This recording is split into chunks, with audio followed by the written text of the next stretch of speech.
کے ٹاپکس ہم کور کر رہے تھے. اس میں سے ہم نے 3 ٹاپکس کور کر لیے تھے اور فرسٹ چیپٹر میں جو 4تھ ٹاپک ہے وہ اسلام میں تعلیم کی اہمیت اور اس کے مقاصد ہیں.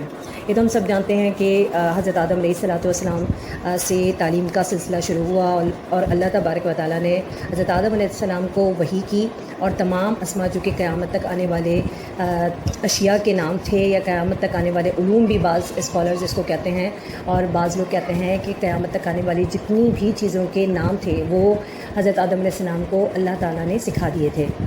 اور پھر حضرت آدم علیہ السلام کے بعد آنے والے تمام انبیاء میں پے در پہ یہ سلسلہ چلتا رہا اور آپ کی اولاد میں یہ جو تعلیم تھی وہ ٹرانسفر ہوتی رہی اور یہ چلتے چلتے نبی کریم صلی اللہ علیہ وسلم تک پہنچی اور نبی کریم صلی اللہ علیہ وسلم کو جو وحی کی گئی وہ اقرا لفظ سے کی گئی اور اقرا کا مطلب ہے پڑھنا. تو اسلام میں تعلیم کو سب سے اعلیٰ مقام حاصل ہے یہ ہم سب جانتے ہیں اور قرآن مجید کی جو پہلی وحی تھی وہ بھی اقرا یعنی سورہ الگ کی آیت میں جو اقرا بسم ربک الذی خلق ہے وہ نازل کی گئی.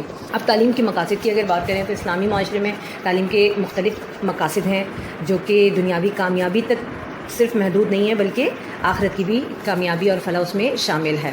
جیسے اللہ تبارک و تعالیٰ کی معرفت, اگر ہم بہت جنرل وے میں بات کریں کہ کون کون سے مقاصد سامنے آتے ہیں کتاب سے ہٹ کر, تو اللہ تعالیٰ کی معرفت سب سے پہلا مقصد ہے جو تعلیم کے ذریعے ایک انسان کو پتہ چلتا ہے. وہ جب صحیح رہنمائی حاصل کرتا ہے, سچی تلاش کرتا ہے, تو وہ اپنے رب کو پہچان لیتا ہے اور اسے تخلیق کائنات کا مقصد بھی سمجھ میں آ جاتا ہے. تو جب وہ تخلیق کائنات کا مقصد سمجھتا ہے تو اپنے رب کی بندگی بھی کرنا شروع کر دیتا ہے.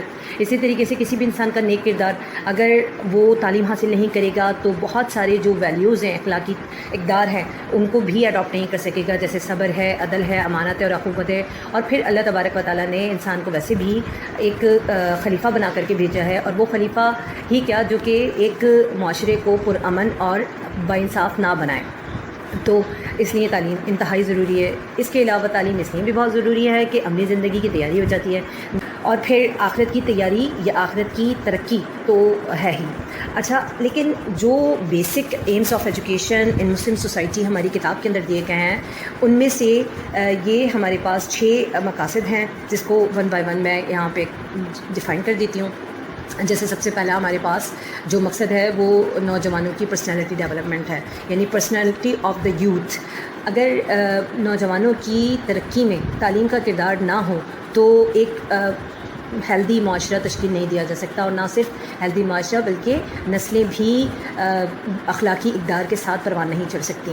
تو اسلام میں نوجوانوں کو مستقبل کا معمار سمجھا جاتا ہے اور ایک متوازن اور مضبوط شخصیت کے لیے ان کے مختلف پہلوؤں سے تربیت کی جاتی ہے. جیسے دینی اور دنیاوی تعلیم دونوں کا امتزاج ان کے لیے انتہائی ضروری ہے. اگر صرف دینی تعلیم دی جائے تو وہ دنیاوی تعلیم سے بے بہرا نہیں ہوتے, یعنی وہ دنیاوی لحاظ سے ایڈجسٹمنٹ نہیں کر پاتے یا مال ایڈجسٹمنٹ کا شکار ہو جاتے ہیں.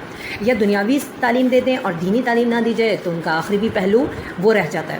اور اخلاقی مضبوطی, کردار کی پاکیزگی اسی وقت ہو سکتی ہے جب ان کی اسپریچول ڈیولپمنٹ ہو, یعنی کہ ان کو روحانی تعلیم دی جائے, اور یہ تعلیم دینی تعلیم سے منسلک ہے. اگر انہیں دینی تعلیم نہ دی جائے تو صرف اور وہ مٹیریلسٹک مائنڈ کے بن جاتے ہیں یا سیکولر ایجوکیشن کی طرف چلے جاتے ہیں, اور دینی لحاظ سے ان کے پاس کسی قسم کی کوئی نالج بھی نہیں ہوتی اور نہ ہی ان کے اندر کسی قسم کی اسکلس ڈیولپ ہوتی ہیں.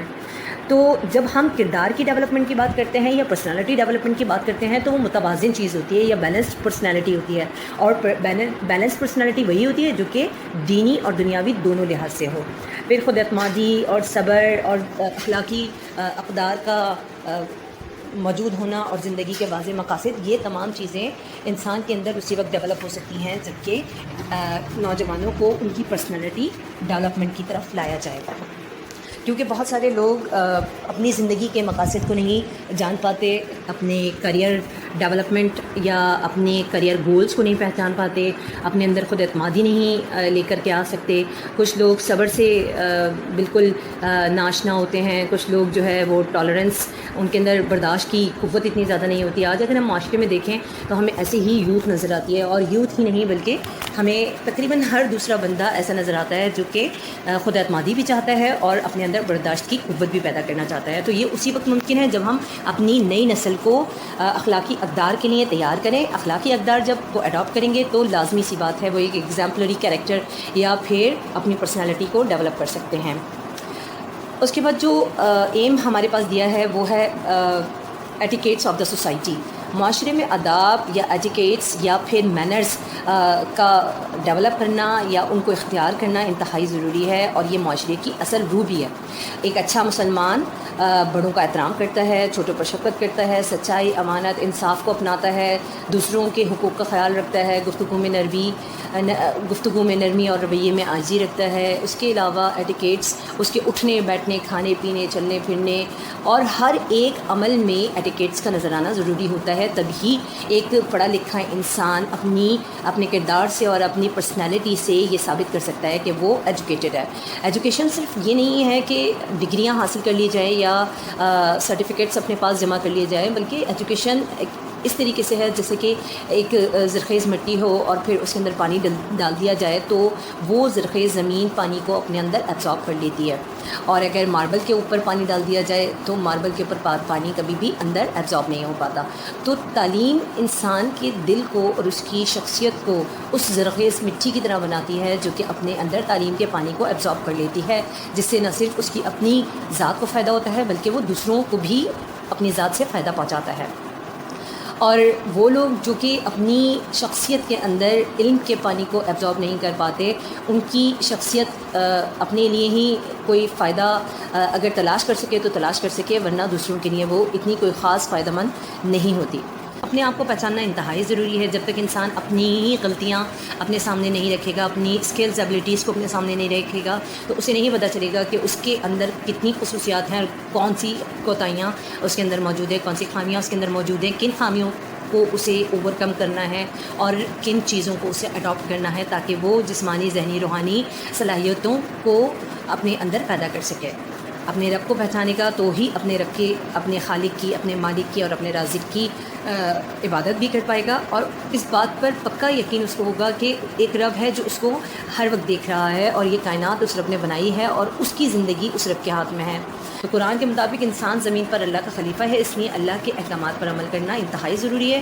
زمین اور اس کے وسائل کا استعمال عدل کے ساتھ کرے، توازن سے کرے، ذمہ داری کو قبول کرے اور ذمہ داری کے ساتھ تمام انسانوں تک ان ریسورسز کو، ان وسائل کو پہنچا دے، اور پھر معاشرے میں عدل اور انصاف قائم کرے، نہ کہ فساد کرتا پھرے. جیسے کہ اللہ تعالیٰ قرآن پاک میں فرماتے ہیں لا تفسدوا فی الارض، کہ زمین میں فساد نہ پھیلاؤ. اس سے صرف اور صرف لڑائی جھگڑا ہی مراد نہیں ہے، بلکہ لا تفسدوا فی الارض میں وہ تمام اسپوائلیشن یا ایکسپلائٹیشن آف ریسورسز موجود ہیں کہ جو کسی بھی طریقے سے زمین کے نظام کو درہم بھرم کرے.